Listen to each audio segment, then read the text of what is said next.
take a date, not bites. Lion dates nut bites. Lion date, not bites. சின்ராச கையிலேயே பிடிக்க முடியல. எந்த சின்ராச? பெரிய சின்ராச. பெரிய சின்ராச. நிதி ஆயோக் கூட்டம் வந்துட்டா அவரை எப்படி பிடிக்க முடியும் கையில? நேருவை விட நான் தான் இப்ப கிங்கு அப்படின்னு தொடர்ந்து அவர் பேசுறது இல்ல. பட் அவர் சார்பவருடைய சகாக்கெல்லாம் பேசிக்கிட்டு இருக்காங்க. ஆள் வச்சு பேசுறாரா என்ன? அதெல்லாம் அந்த பாராட்டுலாலையும் வாங்கிக்கிறாரு அவரு. தேங்க்யூ, நன்றி நன்றி அப்படின்ட்டு கை தட்டுறாங்க அப்படின்னு நின்றுகிட்டு இருக்காரு. அந்த காட்சியில வந்து பார்க்க முடியுது. இன்டர்நேஷனல் லெவல்ல இருந்து கூட ஜிக்கு வந்து வாழ்த்தையெல்லாம் வந்துகிட்டு இருக்கு. ஆமா, அதெல்லாம் பின்னாடி சொல்லுவான். அதுக்கு முன்னாடி இன்னைக்கு என்ன பண்ணிருக்காருங்கிற சொல்லிடுவோமா? அதான் இன்னைக்கு நிதி ஆயோக் கவுன்சில் கூட்டம் 11வது கூட்டம் வந்து பிரதமர் மோடி தலைமையில் வந்து நடந்திருக்கு. எல்லா மாநில முதல்வரும் வந்து கலந்துகிட்டாங்க. தமிழ்நாடு முதலமைச்சர் விஜய் இதுல வந்து கலந்துகிட்டாரு. ஆமா, கலந்துகிட்டாரு. இந்த இவ்வளவு நாளா கர்நாடகால இருந்து சித்தராமையா புறக்கணிச்சுக்கிட்டு இருந்தாரு நிதி ஆயோக் கூட்டத்தை. இப்ப டி.கே. சிவகுமார் வந்து நான் போவேன்னு சொல்லிட்டு அவர் போயிருக்காரு. மாநிலத்துக்காக என்னென்ன என்னால பண்ண முடியுமோ எல்லாமே பண்ணுவேன்னு வேற சொல்லிட்டு இருக்கிறாரு டி.கே. சிவகுமார். இந்த கூட்டத்துல பேசின பிரதமர் மோடி வந்து என்ன சொல்லியிருக்காருன்னா, அந்த அதே விக்ஷித் பாரத், ஏன்னா 2047க்கு இன்னும் டைம் இருக்கு, 2046 வரையும் இதை சொல்லலாம் அப்படிங்கிறதுனால அந்த 2047 விக்ஷித் பாரத்துக்கான ஒரு ரோட் மேப் தான் நம்ம மீட் பண்ணியிருக்கிறோம்.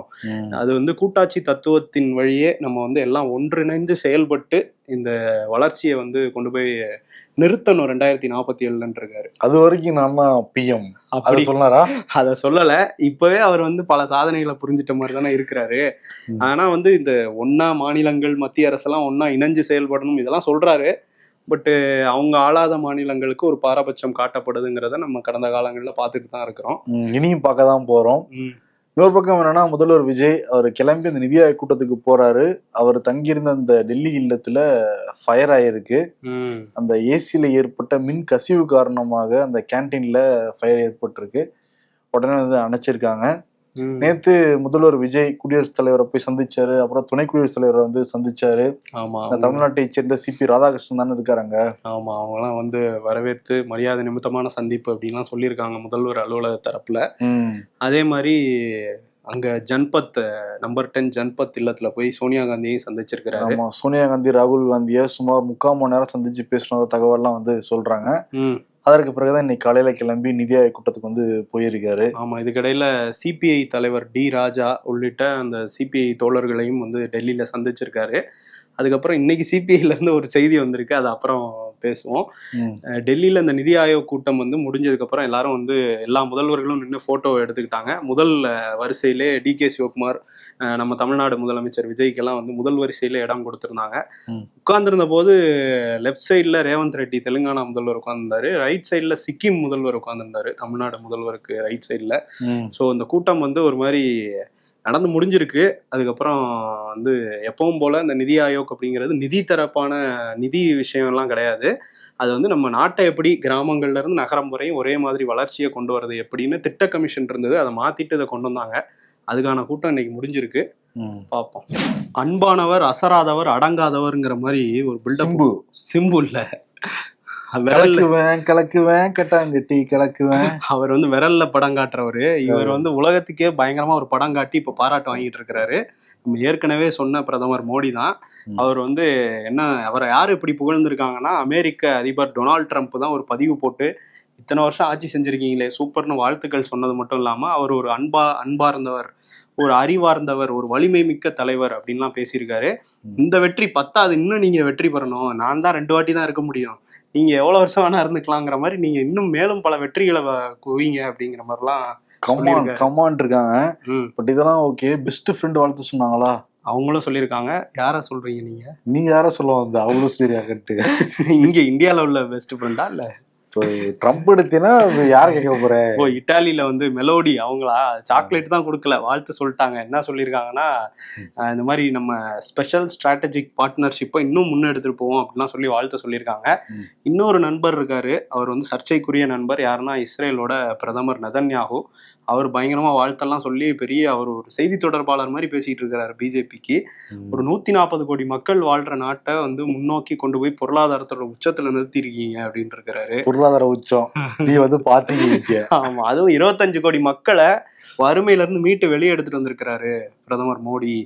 இது மாதிரி இஸ்ரேலோட நம்ம பாரம்பரிய உறவு வந்து பயங்கரமா போய்கிட்டு இருக்கு, இன்னும் நல்லா போகணும்னு சொல்லி வாழ்த்து சொல்லியிருக்காரு. ஸ்கிரிப்ட் எங்க இருந்து போச்சுன்னு தெரியல, கமலாலயத்துல இருந்து எதுவும் போயிருக்குமா, பெகாசஸ்ல இருந்து போயிருக்கும், இருக்கலாம். ஓகே. ஆனா உலகத்தில் இருக்கிற ரைட் விங் தலைவர்கள் நம்ம மோடி வந்து வாழ்த்து சொல்லியிருக்காங்க. இன்னொரு பக்கம் என்னன்னா, இந்த சாதனைங்கிறது பிழை அப்படின்னு சொல்லியிருக்காரு ப. சிதம்பரம். அது எப்படி அவர் சொல்ல முடியும்? இது குறிப்பிடத்தக்க ஒரு பாராட்டாண்டிய விஷயம்தான். ஆனா நேருடைய சாதனையை முறியடிக்கப்பட்டதுன்னு சொல்றது ஒரு மாபெரும் பிழைன்னு சொல்லிட்டு எப்பயுமே தரவோட தான் பேசுவாரு ப. சிதம்பரம். முன்னாள் நிதியமைச்சர் வேற, தரவோட தான் வந்து சொல்றாரு. இவங்க எதை வச்சு சொல்றாங்கன்னு ஒன்றும் புரியவே மாட்டேங்குது. 4398 நாள் பிரதமரா இருந்தாரு நேரு அப்படின்னு இவங்க சொல்றாங்க பிஜேபியில இருந்து. ஆனா ப. சிதம்பரம் வந்து என்ன சொல்றாரு அப்படின்னா, 1947 ஆகஸ்ட் 15 யாரு குடியேற்றி வச்சா? நேரு தான். நேரு. 52 வரைக்கும் இடைக்கால பிரதமரா இருந்தது யாரு?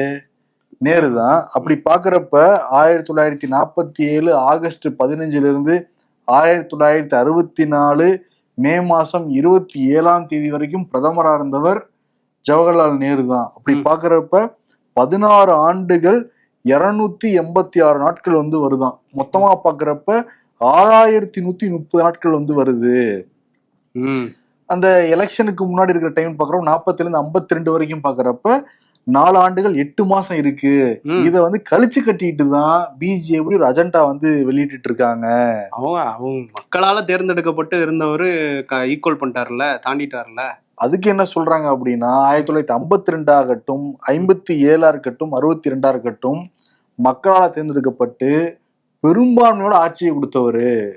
வந்து கூட்டணி எல்லாம் சேர்த்து இருந்து ஆட்சி அமைக்கல, காங்கிரஸ் மட்டுமே சிங்கிள் மெஜாரிட்டி ஜெயிச்சு வந்து ஆட்சியை கொடுத்தாராம் நேரு. ஓகே, இந்த மாதிரி பல சாதனைகளை வந்து மழுப்பி இவங்க வந்து சேர்த்துக்கிறாங்க அப்படிங்கிறாங்க காங்கிரஸ்காரங்க. ஓகே, ஆனா ஆக மொத்தத்துல என்ன ஒரு விஷயம்னா, நம்ம வந்து எவ்வளவு காலம் பிரதமரா இருந்தாங்கிறதோட என்ன செஞ்சிருக்காங்க நாட்டுக்குங்கிறது தான் மக்களால மதிப்பிடப்படும். அதை தான் நம்ம பார்க்கணுமே தவிர இவ்வளவு நாள் இருந்துட்டேங்கிறது வந்து அந்த காலத்துல என்ன பண்ணிருக்காங்கன்னு பார்க்கணும். மக்கள் தேர்ந்தெடுத்திருக்காங்க அவ்வளவு காலம், அதுவும் சாதனை தான். ஆனா அந்த காலத்துல என்னென்ன பண்ணிருக்காங்கிறதும் இருக்குல்ல. உங்க கருத்தா பாச்சிதம்பரம் கருத்தா? இல்ல, இவங்க 2 பேரும் அடிச்சுக்கிறாங்களா, மையமா ஒண்ணு உருட்டிட்டோம்னு வச்சுக்கோங்க, அப்படி போயிடலாம். மக்களுடைய கருத்து அதுதான். ஆமா, இன்னொரு பக்கம் வந்து ப. சிதம்பரத்தை பத்தி பேசணும்ல, அவர் வந்து அகில இந்திய காங்கிரஸ் தலைவரா மாத்தலாமா அப்படிங்கிற யோசனை இருக்கான். அதே மாதிரி அசோக் கெலாட் அந்த ரேஸ்ல வந்து இருக்காரு. ஏன்னா மல்லிகார்ஜுன கார்கேக்கு அடுத்து யாரு அப்படிங்கிற ஒரு கேள்வி இருக்கும்போது மூத்த தலைவர்களை கொண்டு வரலாம்னு பேசிட்டு இருக்காங்க. இதுல சித்தராமையா வந்து இப்ப ஃப்ரீயா தானே இருக்காரு, அந்த முதல்வர் பதவி போயிட்டு அவரையும் வந்து கொண்டு வரலாம் அப்படிங்கிற திட்டமும் இருக்கான்.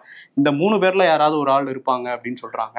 ஆனா காங்கிரஸோட ஸ்ட்ராட்டஜியை பாரு, நிதின் நபின்னு சொல்லிட்டு இளைஞரை கூப்பிட்டு வச்சு பொறுப்பு கொடுக்குறாங்க. இன்னும் வந்து வயசானவங்க எல்லாம் நாலேஜான பர்சன் தான், இல்லைன்னா சொல்லல. இருந்தாலும் என் காங்கிரஸ் கட்சினா அப்படிதான் பான்னு அந்த இதுலயே செயல்படுறாங்க பத்தியா. ஆமா, செயல்படுறாங்க. ராகுல் தான் இருந்தாரு இடையில கொஞ்ச நாள், பயங்கர அதிருப்தி வந்தோன்னு தான் அவங்க வந்து தலைமையை மாத்தினாங்க. சசி தரூருக்கு எதுவும் வாய்ப்பு இருக்கான்னு தெரியல. அவர் வந்து அதுக்கு இப்போ ஆரம்பிச்சிருவாருன்னு நினைக்கிறேன். இந்த காங்கிரஸ் தலைவர் தேர்தல்னு ஏதாவது வந்துச்சுன்னா எதிர்த்து போட்டிட்டு ஒரு ஆள் வேணுங்களா ஜனா கட்சி சொல்றதுக்கு. மோடியை பாராட்டி ஏதாவது பேசுவார், வரும் நாட்கள்ல பார்ப்போம். டெல்லியில உள்ள அந்த ஜன்பத் இல்லத்துல 2 நாளைக்கு முன்னாடி ஒரு மீட்டிங் நடந்துச்சு. யாருன்னா சோனியா காந்தியும் மம்தா பானர்ஜியும் ரொம்ப நேரம் வந்து பேசிட்டு இருந்தாங்க. அதுக்கு அடுத்த நாள் வந்து ராகுல் காந்தியும் அபிஷேக் பானர்ஜியும் ரொம்ப நேரம் வந்து பேசியிருக்காங்க. இப்போ 2 பேரும் பேசுறதெல்லாம் பார்த்துட்டு என்ன 2 கட்சியும் பேசிக்கிட்டு இருக்கிறாங்க, திரிணாமுல் காங்கிரஸ்ல இருந்தானே வெளியே வந்துச்சு, திரும்ப காங்கிரஸ்குள்ளே போயிடுமா அப்படிங்கிற மாதிரி பேச்சு வந்திருக்கு. பட் அதெல்லாம் வந்து பேஸ்லெஸ், ஒரு ரூமர் தான், அப்படிலாம் எதுவுமே கிடையாதுன்னு 2 தரப்புலையுமே மறுக்கிறாங்க. அந்த மாதிரி ஐடியா இல்ல, கூட்டணிக்கான ஐடியாக்கள் தான் பேசப்பட்டதா டெல்லியில இருந்து நமக்கு தகவல் சொல்றாங்க. எல்லாம் காலங்கடந்து தான் யோசிக்கிறாங்க. பட் இன்னொரு பக்கம் என்னன்னா, மத்திய பிரதேசத்துல ராஜ்யசபா சீட்டு வந்து வேட்புமனு நிராகரிச்சிருச்சு தேர்தல் ஆணையம். இப்ப அங்க வேட்பாளராக அறிவிக்கப்பட்டவங்க மீனாட்சி நடராஜன் இப்ப உச்சநீதிமன்றத்தை அணுக போறாங்களாம் காங்கிரஸ் சார்பாக. பிஜேபி என்ன சொல்றாங்கன்னா, கிரிமினல் வழக்கை வேட்புமனுல குறிப்பிடவே இல்லை, அதை எப்படி ஏத்துக்க முடியும் தேர்தல் ஆணையர், அவங்க முறையா ஒரு ஃபார்ம் கூட ஃபில் பண்ண தெரியாத கட்சியா இருக்கு காங்கிரஸ்ன்னு சொல்லிட்டு கேள்வி பண்ணிட்டு இருக்காங்க. பட் உச்சநீதிமன்றத்தில் அவசரம் விசாரிக்கணும்னு மனுலாம் போட்டிருக்காங்க. விசாரிச்சு என்ன முடிவு எடுக்க போறாங்கிறத பொறுத்து பார்க்கணும். திருச்சி கிழக்கு, பெருந்துறை, மதுராந்தகம், அம்பாசமுத்திரம், தாராபுரம் இந்த 5 சட்டமன்ற தொகுதிகளுக்கும் விரைவில் இடைத்தேர்தல் அறிவிக்கப்படலாம். அவசரப்படுறாங்களா தேர்தல் ஆணையம் எதுவும்? இன்னும் 2-3 பேர் ஏதாவது ரிசைன் பண்ணிட்டு இந்த பக்கம் வந்துட்டாங்கன்னா? இல்ல என்னன்னா, தமிழக தேர்தல் அதிகாரி அர்ச்சனா பட்நாயக் அந்த மாவட்டங்கள் இருக்க கலெக்டருக்கு உத்தரவு போட்டிருக்காங்கன்னா தேர்தல் பணிகளை தொடங்க அப்படின்னு சொல்லிட்டு. எப்பயுமே ரிசைன் பண்ணிட்டாங்க அப்படின்னா ஒரு 6 மாசத்துக்குள்ளார எலெக்ஷன் வந்து நடத்தணும். ஆமா, அதன்படி உத்தரவுலாம் போயிருக்குங்கிறாங்க. கூடிய விரைவில் அறிவிப்பு வரலாம். இப்ப டிவிகேக்கு மொத்தம் 108 பேர் இருக்காங்க. இப்ப 5 ஜெயிச்சிற நம்பிக்கையில் இருக்காங்க. அவங்க வந்துச்சுன்னா ஒரு 112 ஆயிடும். ஆகுமா? அது தேர்தல் முடிவுல தான் தெரியும். ஆனா இன்னொரு பக்கம் வந்து டிஎம்கேவும் சரி ஏடிஎம்கேவும் சரி நிச்சயம் நம்ம ஜெயிச்சாங்க வெறிகுண்டு இருக்காங்க. அவங்களுமே கூட்டணிக்கு எதுவும் வாய்ப்பு இருக்கா? அதனால வந்து அவங்களும் தேர்தல் வேலைகளை ஆரம்பிச்சிருவாங்க. இப்போ அறிவிச்சிருக்கிறதுனால இந்த தேர்தல்னு வரும்போது கூட்டணின்னு ஒன்று அமைக்கணும்ல. அதனால வந்து கூட்டணி பற்றிய பேச்சுகள் இப்போவே வந்திருக்கு. ஏற்கனவே சிபிஎம் செயலாளர் சண்முகம் வந்து என்ன சொல்லிட்டாரு, திமுக கூட்டணினே ஒன்று கிடையாது, நாங்கள் அதில் இல்லைங்கிற மாதிரி சொல்லிட்டாரு.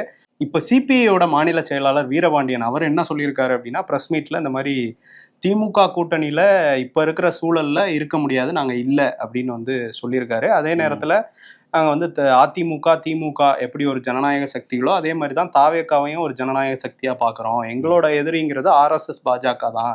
மற்றபடி மற்றவங்களோட எந்த பெரிய முரண்பாடும் எங்களுக்கு இல்லை. அதனால நாங்கள் வந்து கூட்டணி பற்றி இந்த தேர்தல் தேதியெல்லாம் இடைத்தேர்தல் தேதி அறிவிச்சதுக்கப்புறம் இந்த உள்ளாட்சி இதிலெல்லாம் வந்து வந்ததுக்கப்புறம் நாங்கள் ஒரு மாநில குழு கூட்டம் கூடி நாங்கள் வந்து அறிவிப்போம் அப்படின்னு சொல்லியிருக்காங்க. அதே மாதிரி இவரும் சண்முகம் வந்து அந்த தயவுல தான் போய் ஆட்சி நடக்குதுன்னு ஸ்டாலின் சொன்னதை கண்டிச்சிருந்தாரு. இவருமே அதான் சொல்றாரு, நாங்க சுயேட்சையா குழு வச்சு முடிவெடுத்தது தான் இது, ஸ்டாலின் அப்படி சொல்லியிருந்தா அது தவறு அப்படின்னு வந்து சொல்லியிருக்காரு. நாங்க சுயமா எடுத்த முடிவுன்றாரு. ஓகே, எதுக்கு இப்ப உருட்டிக்கிட்டு டிவிக்கே காரணம் உடனடியா சொல்ல முடியாது, மாநில குழு கூட்டம் கூடும்ல, எலெக்ஷன் இருக்கிறதுலாம் சொல்ல முடியும். அதனால வெயிட் பண்றாங்க 2 கம்யூனிஸ்ட் கட்சிகளுமே. விசிகா காங்கிரஸ்லாம் நிலைப்பாடு இப்பவே நமக்கு தெரியும். ஆமா ஆமா, அவங்க நிலைப்பாடு தெரியும், சொல்ல முடியாது. இடதுசாரிகள் வந்து நாங்க யாருக்கும் ஆதரவு இல்லைன்னு ஏதாவது முடிவெடுக்க வாய்ப்பு இருக்கா? சரி, நம்பிக்கைக்கு வாழ்த்துக்கள். சரி, ஆனா ஆர்எஸ் பாரதி என்ன சொல்றாரு அப்படின்னா, எங்க கூட யார் இருந்தாலும் சரி இல்லாட்டி சரி எங்களுக்கு எல்லாம் ஒரு கவலையும் கிடையாதுங்க, நாங்க தன்னந்தனியா வந்து ஆட்சியை பிடிப்போம் அப்படின்னு பேசுறாரு அவரு. அப்படியா? இதுவரை வரலாறு மாற்றி எழுதுறதுக்கு தயாராயிட்டாங்கன்னு நினைக்கிறேன் திமுக. நீங்க தனியா நின்று நாங்க ஜெயிப்போங்கிற மாதிரியும் பேசியிருக்காரு. அதே நேரத்துல சிபிஐ சிபிஎம் 10 ஆண்டு காலம் இருந்தாங்க, நன்றி அவங்களுக்கு, ஏன் இந்த திடீர் அதிருப்தின்னு தெரியல, நாங்க அதை பத்தி பேசுவோம்லாம் சொல்லியிருக்காரு. இப்ப அதிருப்தி 5 சீட்டு குடுக்கறப்ப அதிருப்தியில தான் இருந்தாங்க. சண்முகம்லாம் வந்து நிறைய நடந்துகிட்டு இருந்தாரு அண்ணா அறிவாலயத்துக்கு. பாருங்க, தேமுதிக 10 சீட்டு ஒரு 5 சீட்டு போன முறை கொடுத்த கூட கொடுக்கலன்னு சொல்லிட்டு அழுதுட்டு தான் வந்து போனாங்க.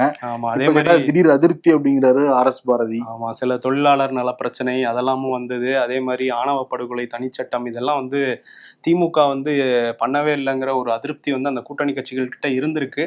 ஸோ இன்னைக்கு என்னன்னா திரும்ப சிபிஐயும் வந்து டார்கெட் பண்ணி டிஎம்கேவோட ஐடி விங்கை சேர்ந்த சில பேர் வந்து அடிக்க ஆரம்பிச்சிருக்காங்க. அதான் ப. சிதம்பரம் சொல்றாரு, கொஞ்சம் அவங்க முடிவை ஏத்துக்குங்க, தாவேக்கா ஆட்சி அந்த 5 ஆண்டுகள் நடக்கணுங்கிறதுல நாங்களும் உறுதியா இருக்கோம், அவங்களும் உறுதியா இருக்காங்க, கொஞ்சம் ஏத்துக்குங்கிற மாதிரி அவர் பேசிட்டு இருக்கிறாரு. பட் அவங்களால ஒன்றும் தோல்வி ஏத்துக்க முடியல டிஎம்கேனால. இன்னும் வந்து புலம்பிட்டு தானே இருக்காங்க முரசொலியில. ஆனா இப்ப ஸ்ட்ராங் ஆகிக்கிட்டு இருக்காங்களே. ஆமா, பெஞ்சமின் மதுரவாயில நின்று தோத்து போனாப்புல அதிமுகவை சேர்ந்தவர் 3ஆவது இடம் வந்தாரு. அதுக்கப்புறம் வந்து அந்த 2 பிளவா ஏற்பட்டப்போ போய் ஜெயலலிதா சமாதியில கண்ணீர் விட்டு அழுதாரு. நான்லாம் ஒரிஜினல் ரத்தத்தின் ரத்தங்க, அம்மா ஆட்சி கொண்டு வந்தே தீரணும், எடப்பாடி நான் ஏத்துக்கிட்டேன் அப்படின்லாம் சொல்லிட்டு இருந்தாரு. எடப்பாடி அவரை ஏத்துக்கல போல, டக்குன்னு வண்டியை திருப்பி அறிவாலயத்துக்குள்ள போயிட்டு இப்ப ஸ்டாலின் ஏத்துக்கிட்டாரு அவரு. இந்த மாதிரி நிறைய பேரை கூப்பிட்டு இருக்காங்களா, வளவரிச்சிட்டு இருக்காங்களாம் திமுக சைட்ல இருந்து. ஓகே, அதே மாதிரி டிவிகே சைட்ல இருந்துமே நிறைய பேரு அங்க ஜாயின் பண்றதுக்கு ரொம்ப ஆர்வம் காட்டுறாங்க. அங்கதான் கதவுகள் திறக்கப்படுறதுக்கு கொஞ்சம் லேட் ஆகுது போல தெரியுது. ஆமா, ஏன்னா வந்து விஜயபாஸ்கர்லாம் வந்து 2 பக்கம் அறிவாலயத்திலயும் கதவை தட்டியிருக்காரு போல, பனையூர்லயும் தட்டியிருக்காரு. பட் குட்கா கேஸ் எல்லாம் இருக்கும்போது 2 பேரும் உள்ள கூட்டிட்டு ஆபத்துங்கிறனால அவர் கதவு 2 பேருமே மூடி வச்சிருக்காங்க. அதே மாதிரி ஈரோடு மேற்குல போட்டிட்டாரு தமிழ் மாநில காங்கிரஸ் சார்பாக யுவராஜ். ஆமா, அவரும் டிவிக்கு பக்கம் ரூட் எடுக்க போறதா வந்து சொல்றாங்க. ஜி.கே. வாசன் கூட இருந்தது ஒரே ஒரு நபர், அவரும் போயிட்டாரு. இப்ப ஜி.கே. வாசன் என்ன பண்ணுவாரு அந்த கட்சியை வச்சு? எங்க நம்ம பார்க்கவே எலெக்ஷனுக்கு அப்புறம். அவ்வளவுதான், எலெக்ஷன் முன்னாடி தான் பாத்துட்டு இருந்தா. எலெக்ஷன் அப்ப பாத்தீங்களா? 2 இடத்துல பிரச்சாரம் பண்ணாரு. 2 இடத்துல பண்ணாரா? ஆகா, பேச்சுக்கு சொல்ற உடனே 2 ஃபிக்ஸ் பண்ணாரு. சரி ஓகே. ஆனா அதுவே பெரிய விஷயம் மாதிரி தான் தெரியுது நமக்கு டக்குன்னு பார்க்கும்போது. எதுக்கு தாமரைன்னு வச்சுக்கிட்டு பேசாம கட்சி என்ன சொல்றலாம் பிஜேபி கூட. சரத்குமார்ட்ட ஐடியா கேட்டீங்கன்னா நைட் 2 மணிக்கு என்ன நடந்துச்சுங்கிற சொல்லி அவரு கிளியரா சொல்லுவாரு. நீங்க அதெல்லாம் வந்து மிஸ் பண்ணி கன்சிடர் பண்ணலாம் மிஸ்டர் ஜி.கே. வாசன் சார்.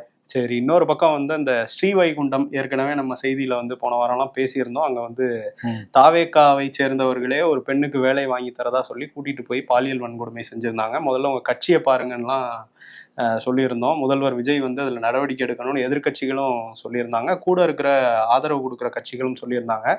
இப்போ அந்த குற்றவாளிகளை அந்த தொகுதி எம்எல்ஏ சரவணன், தாவேகா எம்எல்ஏவை காப்பாற்ற முயற்சி பண்றாருங்கிற குற்றச்சாட்டு வந்திருக்கு. இதை கடுமையா விமர்சிச்சிருக்காங்க எதிர்க்கட்சி தலைவர் உதயநிதி ஸ்டாலினும் அதிமுகவோட பொதுச் செயலாளர் எடப்பாடி பழனிசாமியும். இந்த மாதிரி ரீல்ஸ் போடுறதுக்கு தான் சிங்கப்பெண் சிறப்பு படையான எதிர்க்கட்சி தலைவர் வந்து கேட்டிருக்காரு. எடப்பாடி என்ன சொல்றாருன்னா, சிங்கிள் டேக்ல அங்க வசனம்லாம் பேசுனீங்க சிங்கப்பெண் அந்த தொடக்க விழால, அதை உங்க கட்சிக்காரங்கள்ட்ட பேசுங்க. உங்க எம்எல்ஏவே வந்து காப்பாற்ற துடிக்கிறாருன்னா அவரை ராஜினாமா பண்ண சொல்லிட்டு அந்த இடத்துல மறு தேர்தல் நடத்துங்க, அவர் மேல நடவடிக்கை எடுங்கன்னு சொல்லியிருக்காரு. இந்த குற்றச்சாட்டுல உண்மை இருக்கு அப்படின்னா பெரிய குற்றச்சாட்டு இது. ஒரு எம்எல்ஏவே வந்து குற்றவாளிகளை காப்பாற்ற நினைக்கிறதுங்கிறது. ஆமா, முதல்வர் நடவடிக்கை எடுக்கலன்னா மக்கள் பார்த்துட்டு தான் இருக்கிறாங்க. ஏன்னா சிங்கப்பெண் சிறப்பு திட்டம் தொடங்கி இன்னும் சில நாட்கள் கூட 48 மணி நேரம் கூட ஒன்றும் ஆகல, அதுக்குள்ள இப்படி ஒரு குற்றச்சாட்டா? சரி பார்ப்போம். இன்னொரு பக்கம் வந்து அண்ணாமலை பாஜக கலந்து விலகி வீதி லீடர்ஸை மட்டும் இப்போ ஃபோக்கஸ் பண்ணிக்கிட்டு இருக்காரு. கூடிய விரைவில் கட்சி அறிவிக்கப்படலாம்னா சொல்லப்படுது. ஓகே, இப்போ என்னன்னா நிதின் நபீன் தேசிய தலைவர் பாஜக அவர் என்ன சொல்றாரு அப்படின்னா, அண்ணாமலை ஆதரிக்க வேண்டிய அவசியம் வந்து கிடையவே கிடையாது, அவர்தான் எங்களை ஆதரிப்பாரு கட்சியை வளர்த்துட்டு அப்படின்றாரா? எங்களுக்கு எங்களுடைய கட்சி எங்கள் கொள்கை தான் வந்து முக்கியம், அண்ணாமலை தனி ரூட்ல போயிட்டாரு அப்படின்னு சொல்றாங்க. எவ்வளவோ நம்ப ட்ரை பண்றாங்க, மண்டை மேல இருக்க கொண்டதான் கொஞ்சம் இடிக்குது. ஆனா என்னன்னா சிம்பிளா இங்கே வந்து அண்ணாமலை ரிசைன் பண்ணிட்டு போயிருக்கலாம். பட் ரிசைன் பண்ண போறப்பவே இவ்வளவு பேர் பார்ப்பாங்கன்னு தெரியல. பார்ப்பாங்க. இன்னொன்னு அவங்களும் அவருக்குன்னு ஒரு செல்வாக்கு இருக்கும்போது நீங்க தனியா போயிடுங்கன்னு பிஜேபி யாரையாவது விட்டு நம்ம பாத்துருக்கோமா? மத்த கட்சியில செல்வாக்கோட இருக்கவங்களை தூக்கி பாத்துருக்கோமே தவிர நீங்க போயிட்டு வாங்க கட்சியை விட்டுன்னு அனுப்பி நம்ம பார்த்ததே இல்லை. ஏன் அனுப்புறாங்க அப்படின்னா, என்னதான் உருண்டு புரண்டாலும் அமித்ஷா வந்தாலும் ஒரே ஒரு சீட் தான் ஜெயிக்க முடியாது 1000 வாக்கு வித்தியாசத்துல. அதுவும் அவரோட லோக்கல் செல்வாக்கை வச்சு ஜெயிச்சிட்டாருன்னு நினைக்கிறேன். தாமரை மலரவே மலராது போலன்னு தான் தனியா ஒரு ரூட் எடுத்திருக்காங்க. காங்கிரஸ் சார்பில் மாநிலங்களவை தேர்தலில் போட்டியிட்டாரு. போட்டின்னு சொல்ல முடியாது, ஒரு அண்ணா போஸ்டா தான் வந்து இப்போ வெற்றி பெற்றதா அறிவிச்சிட்டாங்க. அஃபிஷியலா அறிவிச்சிருக்கிறாங்க. பிரவீன் சக்கரவர்த்தி தான் அந்த ஒரு இடத்த நிரப்ப போறார். தாவேகா சார்பில் காங்கிரஸ் கொடுத்தாங்கல்ல அந்த இடத்த. ஓகே, இன்னொரு பக்கம் டிவிகே எம்எல்ஏக்கு பாராட்டு குவிஞ்சுக்கிட்டு இருக்கு. இவர் யாருன்னா சிவகங்கை மாவட்டம் மானாமதுரை எம்எல்ஏ இளங்கோவன். இவருடைய பெண்ணை வந்து அரசு பள்ளியில சேர்த்திருக்காரு. இதுக்கு முன்னாடியே 5வது வரைக்கும் அந்த திருப்புவனம் அகரம் ஊராட்சி ஒன்றிய பள்ளியில தான் படிக்க வச்சிருக்காரு. இப்ப திருப்புவனம் அரசு மேல்நிலை பள்ளியில ஜாயின் பண்ணியிருக்காரு. அங்கேயே போய் மனைவி கூட தேவமித்ரா அவங்களோட மகள் பேரு சேர்த்துட்டோன்னே எல்லாரும் பயங்கர பாராட்டு தெரிவிச்சிருக்காங்க. ஏன்னா இந்த அரசாங்கம் வந்து தொடர்ந்து சொல்லிட்டு இருக்காங்க, அரசு பள்ளியில நாங்கள் முக்கியத்துவம் கொடுப்போம், அதே மாதிரி அரசாங்க மருத்துவமனைக்கு முக்கியத்துவம் கொடுப்போம் அப்படின்னு. இப்ப இருக்கிற ஆட்சியாளர்கள் முதல்ல அதை வந்து கடைபிடிச்சாங்க அப்படின்னாலே மக்கள் வந்து ஒரு நம்பகத்தன்மை வந்து ஏற்படும். ஆமா, ஏற்கனவே அந்த மக்கள் நல்வாழ்வுத்துறை அமைச்சர் அருண்ராஜ் வந்து சொல்லியிருந்தாரு, இந்த மாதிரி நாங்க ட்ரீட்மெண்ட் கூட அரசு மருத்துவமனையில எடுத்துக்கோன்னு. ஒரு சில அமைச்சர்களோட உறவினர்களுக்கு ட்ரீட்மெண்ட் எடுத்ததெல்லாம் நம்ம பார்ப்போம். இந்த மாதிரி மக்கள் பிரதிநிதிகள் முன்ன வந்தாங்கன்னா ஸ்கூலுக்குள்ளெல்லாம் அவங்க குழந்தைகள் வந்ததுன்னா அந்த ஸ்கூலும் மேம்படும் நிச்சயமா. ஆமா, அந்த பிரின்சிபல் நிறைய கோரிக்கைலாம் வச்சிருக்காங்களாம், எல்லாத்தையும் நான் நிவர்த்தி பண்றேன் அப்படின்ட்டு இருக்காரு எம்எல்ஏ. ஓகே, அதே மாதிரி இன்னைக்கு குழந்தை தொழிலாளர்கள் எதிர்ப்பு தினம். நம்ம ஒரு பெருமளவு ஒழிச்சிட்டா கூட அங்கொன்னும் இங்கொன்னுமா இன்னமும் இருந்துகிட்டு தான் இருக்கு இந்த குழந்தை தொழிலாளர் அப்படிங்கிற விஷயம் இந்தியாவில். இதுக்கு முதல்வர் வந்து பதிவுமே போட்டிருக்காரு. குழந்தைகள் வந்து ஈற்ற வருமானம் அப்படிங்கிறது அது ஒரு சிறுமைங்கிறத நம்ம சமூகம் உணரணும், அவங்களோட உரிமைகளை பாதுகாக்கணும், அவங்கள வந்து வேலைக்கு அனுப்புறதுங்கிறதே சமூக நீதிக்கும் எதிரானது அப்படின்லாம் பதிவு போட்டிருக்காரு. கரூர் துயரச் சம்பவம் ரொம்ப மோசமான ஒரு சம்பவம் தமிழ்நாட்டு அரசியலில். அது தொடர்பான வழக்கை சிபிஐ வந்து கொஞ்ச காலம் அந்த விசாரிக்கிறத நிறுத்தி வச்சுருந்தாங்க. இப்போ திரும்ப அந்த கரூர் பகுதியில் உள்ள தற்காலிக அலுவலகம் ஒன்று வச்சுருக்காங்க சிபிஐ. அங்கே விசாரணையை திரும்ப ஆரம்பிச்சிருக்காங்களாம். பார்ப்போம் விசாரணை எப்படி போகுதுன்னு. இன்னொரு பக்கம் ஜூன் 18ஆம் தேதி தொடங்க போது கூட்டத்தொடர். அங்கே வந்து பட்ஜெட் தாக்கல் செய்யப்படும் அப்படின்னு சொல்லியிருக்காங்க. ஏன்னா ஒரு முழு நீள பட்ஜெட்டை இந்த புதிய அரசு வந்து தாக்கல் செய்வாங்க. ஆளுநர் உரையோட தான் இது தொடங்க போகுது. அதுக்கு வந்து ஜேசிடி பிரபாகர் சபாநாயகர் போய் ஆளுநர் அர்லேக்கரை சந்திச்சு நீங்க வாங்க அப்படின்னு சொல்லி கூப்பிட்டுருக்காரு. உரையெல்லாம் ப்ரிப்பேர் பண்ணி கொடுத்துருப்பாங்க. இவரும் வந்து தேசிய கீதம் வாசிக்கலாம் நான் போயிடுவேன் அப்படின்னு சொல்லுவாரா இல்லை என்ன பண்ணுவாருங்கிறதெல்லாம் தெரியல. தேசிய இதுக்கு முன்னாடி வந்தே மாதரம் பண்ணும், அது வேற. இப்போ புதுசா ஒரு இது மத்திய உள்துறை அமைச்சகத்தை சொன்னதை நீங்க கேட்கணும்னு ஏதாவது பண்ணுவாரு, பார்ப்போம். பார்ப்போம், அன்னைக்கு ஒரு வேடிக்கை இருக்கும். இன்னும் ஏதாவது பேரை நீக்கிறாரா சேர்க்கிறாரான்னு வேற பார்க்கணும். நிறைய உன்னிச்சு கவனிக்க வேண்டியது இருக்கு. எடிட் பண்ணி பேசுவாரு, அது வேற இருக்குது. அப்ப முதல்வர் விஜய் என்ன சொல்ல போறாருங்கிறது இருக்கு. அதுவும் இன்னும் இன்ட்ரெஸ்டிங்கா தான் இருக்கு. சொல்லுவாங்க, பல சுவாரஸ்யங்கள் நிறைஞ்சிருக்க போகுது வர வாரங்கள்ல. இன்னொரு பக்கம் தமிழ்நாடே சோகமாயிருக்கிறது. இயக்குனர் எம்ஐஎம் பாரதி ராஜாவுடைய மறைவு. இன்னைக்கு 72 குண்டுகள் முழங்க அரசு மரியாதையோட தேனியில இருக்கிற காட்ரோடுங்கிற அவருடைய பண்ணையில நிலநடுக்கம் செய்யப்பட்டிருக்கு. நிச்சயம் அவரோட படைப்பு மூலமா நம்ம கூட வாழ்ந்துட்டு தான் இருப்பாரு பாரதி ராஜா. கண்டிப்பா. ஸ்ட்ரைட் ஆஃப் ஹார்மோஸ் அது இவ்வளவு காலமா மூடி இருந்தது அப்படின்னு நம்ம நினைச்சுக்கிட்டு இருக்கிறோம். ஆனா நான் திறந்து வச்சிருக்கேங்கிற மாதிரி ட்ரம்ப் அவரோட ட்ரூத் சோஷியல்ல, அது ட்ரூத் தான் தெரில, நான் போட்டிருக்காரு. என்ன சொல்றாருன்னா, கடந்த ஒரு மாசமா நான் ஒரு சீக்ரெட் மிஷனை கொடுத்துருந்தேன் யுஎஸ் மிலிட்டரிக்கு. என்னன்னா, அங்க ஸ்ட்ரைட் ஆஃப் ஹார்மோஸ்ல வர அந்த கமர்ஷியல் கப்பல்கள், அதே மாதிரி ஆயில் டேங்கர்ஸ்லாம் அழகா இந்த சைடு கூட்டு ரகசியமா விட்டுருங்கிற மாதிரி ஈரானுக்கே தெரியாம இதை பண்ணிட்ட மாதிரி அவர் ஒரு பதிவு போட்டிருக்காரு. 100 மில்லியன் பேரல்ஸ் ஆயில் அப்படியே கொண்டு வரப்பட்டிருக்கு ஸ்ட்ரைட் ஆஃப் ஹார்மூஸ் வழியான்னு சொல்லியிருக்காரு. பட் இது ஈரான் கதை முடிந்தது, அவ்வளோதான். அவங்க ஏற்கனவே பொருளாதார ரீதியாகவும் முடிஞ்சு, அவங்க ராணுவத்தையும் நாங்கள் முடிச்சிட்டோங்கிற மாதிரி பேசியிருக்காரு. இப்படிலாம் பேசினாருன்னா திரும்ப போர் தான் வெடிக்கும். இல்லை, சண்டை போட்டு தான் இருக்காங்க அங்கே. இப்போ ஈரான் ராணுவம் என்ன சொல்கிறாங்கன்னா, இந்த ஸ்ட்ரெயிட் ஆஃப் ஹார்மூஸை நாங்கள் பர்மனண்ட்டாக இப்போ மூடுறோங்கிறத அறிவிச்சிருக்காங்க. அவங்க எந்த வணிக கப்பலோ அல்லது எண்ணெய் கப்பலோ போச்சு அப்படின்னா நாங்கள் தாக்குதல் நடத்துவோம் அப்படின்னு எச்சரிக்கை கொடுத்துருக்காங்க. பட் அப்படிலாம் போகலைங்கிற மாதிரி ஈரான் தரப்பு சொல்றாங்க. பட் யார் சொல்றது உண்மை போய்ங்கிறது அவங்களுக்கு தான் தெரியும். எவ்வளவு போச்சா அப்படிங்கிறது சந்தேகமா தான் இருக்கு ட்ரம்ப் சொல்றதுல. ஆமா, சரியில்லை. ஆனா அவர் சொல்றாரு. இன்னொன்னு என்னன்னா, இந்த அமைதிங்கிறது ஏற்படாதுங்கிறதான் தெரியுது. அமைதி ஒப்பந்தம் எல்லாரும் ஏற்பட நினைச்சுக்கிட்டு இருந்தோம். அது எல்லாருமே எதிர்பார்த்தாங்க. பட் அதுக்கு 2 பேருக்குமே உடன்பாடு இல்லை போலதான் தெரியுது. திருப்பி ஒரு யுத்தம் ஆரம்பிச்சிருக்குது, எங்க போய் முடியுங்கிறது தெரியல. ஆமா, இன்னொரு பக்கம் என்னன்னா, ஒரு பாலோ அப்படிங்கிற அந்த நாடு, ஒரு சின்ன தீவு நாடு, அந்த நாட்டோட கொடி ஏந்திய ஒரு கப்பல் ஸ்ட்ரைட் ஆஃப் ஹார்மூஸ் பக்கத்துல தாக்கப்பட்டிருக்கு. அது அமெரிக்க கப்பல்ல இருந்து தான் தாக்கியிருக்காங்க அப்படின்னு சொல்லியிருக்காங்க. அமெரிக்க விமானப்படை தாக்குதல் நடத்தினதாகவும் சொல்றாங்க. இதுல அங்க அந்த கப்பல்ல கிட்டத்தட்ட 24 இந்திய க்ரூ மெம்பர்ஸ் இருந்திருக்கிறாங்க, மாலுமிகள். அதுல 3 பேர் இந்த தாக்குதல்ல கொல்லப்பட்டிருக்காங்க, 3 இந்தியர்கள். இப்போ வெளியுறவுத்துறை கண்டிச்சிருக்கிறாங்க. ஆனா அந்த கண்டனத்துல அமெரிக்காங்கிற பெயரே இல்லை. அமெரிக்கா நடத்தின தாக்குதல் தான். அமெரிக்க தரப்புல என்ன சொல்றாங்கன்னா, நாங்க சொன்ன வார்னிங்கையும் மீறி அவங்க நகர்ந்துகிட்டே இருந்தாங்க, அதனால நாங்க தாக்கணும் அப்படின்னு சொல்லியிருக்காங்க. 3 அப்பாவி உயிர்கள் இப்போ போயிருக்கு. அங்கேருந்து அவங்களோட பாடியை இந்தியாவுக்கு எடுத்துகிட்டு வரப்படும்னு கப்பல் போக்குவரத்து துறை அமைச்சர் சொல்லியிருக்காரு. இந்த மாதிரியான அமெரிக்காவோட நடவடிக்கைகளை இன்னும் கடுமையாக வெளியுறவுத்துறை கண்டிக்கணும். அது நடக்கலை. இப்போதான் பிரதமர் மோடியை ட்ரம்ப் பாராட்டியிருக்காரு. கண்டிப்பாங்களா உடனே? உலகக்கோப்பை கால்பந்து இன்னையிலிருந்து தொடங்குது. ஃபுட்பால் ரசிகர்களுக்கு ஒரே கொண்டாட்டம் தான். முதல் முறையா 3 நாட்டுல நடைபெற போது இந்த world cup. FIFA, okay, America, Mexico, Canada அப்படின்னு மொத்தம் 104 மேட்சஸ் நடக்குது. 39 நாட்கள், 16 நகரங்கள்ல, 1248 வீரர்கள், 48 அணிகள். பரிசு தொகை எவ்வளவு தெரியுமா? எவ்வளோ? ஏக்கத்தோட கேக்குறேன். 476 கோடி. போன டைம் கத்தார்ல தான் நடந்துச்சு. அர்ஜென்டினா ஜெயிச்சுட்டு போனாங்க. இது இந்த வேர்ல்டு கப்புங்கிறது குறிப்பா மெஸ்ஸி ரசிகர்களுக்கும் ரொனால்டோ ரசிகர்களும் ரொம்ப ஆர்வமா இருக்காங்க. காரணம், விளையாடுறாங்க. அதான் லாஸ்ட் மேட்ச். இந்த உலகம் முன்னாடியா விளையாட முடியாது அப்படிங்கிறதுனால உலகமே எதிர்பார்த்துக்கிட்டு இருக்காங்க. நம்ம இவ்வளவு நாள் கரப்பாம்பூச்சி, குதிரை, அணில் இந்த மாதிரி தானே கேட்டுக்கிட்டு இருந்தோம். இனிமே கிளி, பூனை எல்லாம் வரும். ஒரு பாலை எடுத்து அங்க போடும், இவங்கதான் ஜெயிப்பாங்க, அவங்கதான் ஜெயிப்பாங்கன்னு ஜோசியம்லாம் பார்ப்பாங்க. சரி, கொஞ்சம் என்டர்டைன்மெண்ட்டுக்கு போவோம். எவ்வளவு தூரம் தான் இந்த அரசியல் தீர்வோட தலைவலியை அனுபவிச்சுக்கிட்டு இருக்கிறது. அதனால இனிமே என்டர்டைன்மெண்ட்டுக்கு பஞ்சம் இருக்காது. பார்ப்போம் என்ன நடக்குது. பஸ்ல ஏற்கனவே பாட்டு பாடினது அது பத்தல இது பத்தலன்னு இவனுங்க வேற. பக்கத்துல இவன் சவுண்டை வச்சு ரீல்ஸ் பாக்குறான், அவன் ஒரு பக்கம் ரீல்ஸ் பாக்குறான். நான் கம்முன்னு பஸ்ல விட்டு இறங்கிடலாம்னு ஆயிடுச்சுன்றாங்க. அது மெட்ரோலையும் நடக்குது. ஓப்பன் ஆடியோல நிறைய பேர் இந்த மாதிரி ரீல்ஸ் பாக்குறாங்க. எப்பவும் நல்லது பண்ணிக்கிட்டு இருக்கிறத விட ஏதாவது ஏடா கூடமா பண்ணிக்கிட்டே இருந்தாதான் நம்மளை எப்போதுமே ஞாபகம் வச்சுக்குவாங்க. விடுப்பா புதுசா ஆட்சி அமைச்ச பிறகு ஆளுங்கட்சிக்கு 5000 பேர் இணைவதும், எதிர்கட்சிக்கு போய் 1000 பேர் இணைவதும் சகஜம் தானே. அரசியல்ல இதெல்லாம் சாதாரணமாப்பா. விருது பிரதமர் மோடிக்கு தான். ம். ஏற்கனவே மத்திய அமைச்சர்கள் பாராட்டினாங்க, அப்புறம் பாஜக கூட்டணி தலைவர்கள் பாராட்டினாங்க, இப்ப உலக தலைவர்கள்லாம் பாராட்டிக்கிட்டு இருக்காங்க.